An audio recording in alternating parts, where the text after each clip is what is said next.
আসসালামু আলাইকুম। আজকে আমি আপনাদের সাথে কাঁচা আমের শরবত রেসিপিটি শেয়ার করব। রেসিপিটির জন্য কাঁচা আম প্রথমে আমি ভালোভাবে পাটায় পিষে নিলাম। এটি ব্লেন্ড করাও যায় ব্লেন্ডারে, তবে পাটায় পিষে করলে এটার স্বাদ অতুলনীয় হয়। আরও কি কি উপাদান প্রয়োজন চলুন দেখে নিই।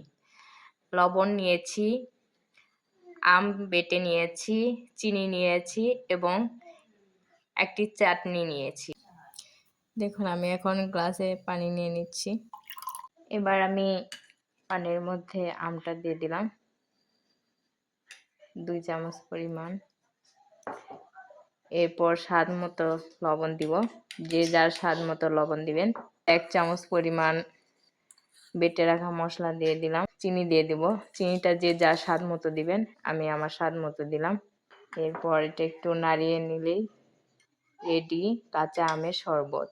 এই দেখুন আমার কাঁচা আমের শরবতটি রেডি। আপনারা চাইলে ট্রাই করতে পারেন। কে কে ট্রাই করেছেন অবশ্যই কমেন্ট করবেন।